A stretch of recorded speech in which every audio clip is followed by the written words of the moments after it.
Welcome back to Freedom Flicker, where we dive into the issues shaping our liberties. Today, we're tackling a fiery topic shaking Australia. The March for Australia rallies on August 31st, 2025, demanding a halt to immigration. Thousands hit the streets, waving Aussie flags, but clashes with counter-protesters and links to far-right groups have sparked a national debate. Is this about protecting Australia's identity or tearing apart its multicultural heart? Let's break it down. From Sydney to Melbourne, these rallies have ignited tensions, with the government calling them hateful and tied to neo-Nazis. But supporters say they're fighting for everyday Aussies. What's really going on? Stick with us for the full story. Before we dive in, smash that like button, subscribe, and hit the bell to stay in the loop. Let's get started. Australia has long been a nation of immigrants. Since 1901, its population has grown from 3.8 million to over 25 million, largely due to immigration. Today, 1 in 2 Australians is either born overseas or has a parent born overseas. But recent years have seen growing concerns about housing shortages, cost of living pressures, and cultural identity, fueling anti-immigration sentiment. A 2024 study by the Australian National University found 49% of Australians believe immigration is too high, while 85% still support multiculturalism. So what's changed? On August 31st, 2025, the March for Australia rallies drew thousands across the country, from 5,000 to 8,000 in Sydney to hundreds in Canberra. Protesters waved Australian flags, chanting slogans like "Stop the Invasion" and "Put Australia First." They argued that mass migration strains housing, wages, infrastructure, and social cohesion. But these rallies weren't without controversy. The government condemned them as divisive, with links to far-right groups, and counter-protesters clashed with marchers in cities like Melbourne and Adelaide. Let's break down what happened. The March for Australia rallies took place in major cities like Sydney, Melbourne, Brisbane, Canberra, Adelaide, and Perth, as well as regional centers like Townsville. In Sydney, an estimated 5,000 to 8,000 people marched from Belmore Park to Victoria Park, chanting "Aussie, Aussie, Aussie, oi, oi, oi," and carrying signs like "Time to put Australia first." In Canberra, around 1,000 protesters, led by One Nation leader Pauline Hanson, marched to Parliament House, where she declared, "If you don't love it, I'll take you to the airport myself." But tensions flared in several cities. In Melbourne, anti-immigration protesters clashed with pro-Palestine demonstrators on Burke and Swanston streets. Police used pepper spray and deployed riot squads to separate the groups, with at least one arrest reported. In Adelaide, a rally was disrupted when a member of the National Socialist Network, a known neo-Nazi group, took the stage, prompting police intervention. Brisbane saw heated exchanges between protesters and counter-protesters at Roma Street Parklands, though a heavy police presence prevented major violence. Counter-protests, organized by groups like the Refugee Action Coalition, drew hundreds in Sydney and Melbourne. They chanted "Nazi scum off our streets" and waved flags from various nations, emphasizing Australia's multicultural identity. The Australian Council of Social Service condemned the rallies, stating, "Australia's diversity is a great strength, not a threat." Despite the tensions, most rallies remained peaceful, with police reporting no significant incidents in Sydney and Perth. So, why are thousands of Australians rallying against immigration? The March for Australia website claims mass migration has torn at the bonds that held our communities together, citing pressures on housing, wages, infrastructure, and cultural identity. Protesters like Glenn Allchin in Sydney told Reuters, "Our country is bursting at the seams. Our kids are struggling to get homes, our hospitals have 7-hour wait times, our roads are clogged." These concerns resonate with many, as a Lowy Institute poll found 53% of Australians think immigration levels are too high. Economic pressures are a key driver. Australia's housing crisis has worsened, with demand outstripping supply as population grows.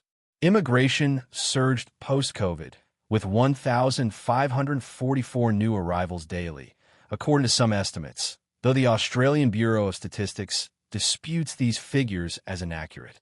Critics argue high immigration fuels competition for jobs and resources, though experts like Professor Daniel Gezelbash from UNSW counter that migrants don't suppress wages or inflate house prices. Myths he calls nonsense. Cultural concerns also play a role. Some protesters and organizers linked to white nationalist ideas argue that rapid demographic changes erode Australia's heritage. The March for Australia's call for no foreign flags and a sea of red and blue reflects this sentiment. However, the group denies far-right ties, distancing itself from neo-Nazi figures like Thomas Sewell, who falsely claimed ownership of the rallies. While March for Australia rallied against immigration, counter-protesters stood up for Australia's multicultural identity. In Sydney, the Refugee Action Coalition's rally drew hundreds, with a spokesperson stating, "Our event shows the depth of disgust at the far-right agenda." In Melbourne, counter-protesters faced off with anti-immigration marchers, chanting refugees are welcome. Community leaders, especially from Indian and other migrant groups, expressed fear of being targeted, with some advising members to stay indoors for safety.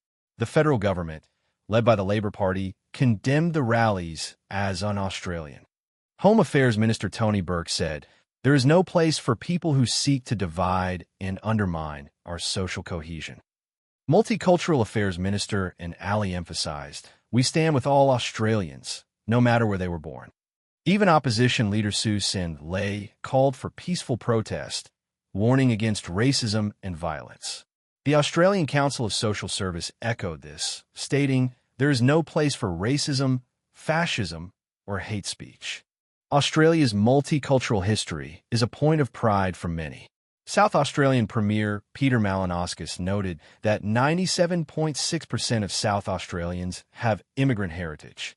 Yet, fears of division persist, especially after an ABC investigation linked some March for Australia organizers to white nationalist and pro-Nazi content online, raising concerns about the rally's underlying motives. The rallies have spotlighted Australia's immigration debate, with political figures like Pauline Hanson and Bob Katter amplifying the anti-immigration message. Hanson, a longtime advocate for reducing migration, joined the Canberra rally, while Katter spoke in Townsville. Their involvement has drawn criticism, with Shadow Attorney General Julian Leeser warning against the rally's anti-Indian and anti-Semitic undertones. The presence of neo-Nazi figures at some events further complicates the narrative, though organizers insist the rallies are about policy, not race. These events reflect a global trend of rising anti-immigration sentiment, from Europe to the U.S.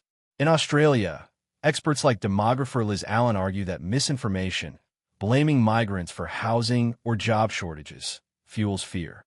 She notes that loss of hope means fear can take over. Yet, the Business Council of Australia counters that immigration drives economic growth, filling labor gaps and fostering innovation. The challenge is balancing these realities with public concerns. The government's response, including new laws in 2024 banning Nazi symbols and salutes, signals a crackdown on far-right extremism. But with 49% of Australians questioning immigration levels, the debate is unlikely to fade. Could this be a turning point for policy reform, or a flashpoint for further division? The March for Australia rallies and the clashes they sparked reveal a nation grappling with its identity and future. On one side, protesters argue that rapid immigration strains resources and erodes culture. On the other, counter-protesters and the government champion Australia's multicultural strength, condemning the rallies as divisive and, in some cases, linked to extremism. Both sides raise valid concerns. How do we address housing and infrastructure challenges while preserving the diversity that defines modern Australia? As we've seen, misinformation plays a big role, with myths about migrants driving economic woes debunked by experts. Yet, public sentiment can't be ignored. 53% of Australians want lower immigration, according to recent polls. This isn't just a policy debate. It's about who we are as a nation. So what's next? Will Australia tighten its borders or double down on its multicultural identity? Here at Freedom Flicker, we want to hear from you. What do you think about the immigration debate? Are the concerns about housing and infrastructure valid? Or is this about something deeper? Drop your thoughts in the comments, and let's keep this conversation going. If you found this video insightful, hit that like button, subscribe, and ring the bell for more deep dives into the issues that matter. I'm your name, and this is Freedom Flicker, where we shine a light on truth and freedom. Until next time, stay informed and stay engaged. Closing shot, Freedom Flicker logo with a call to action overlay. Comment, like, subscribe.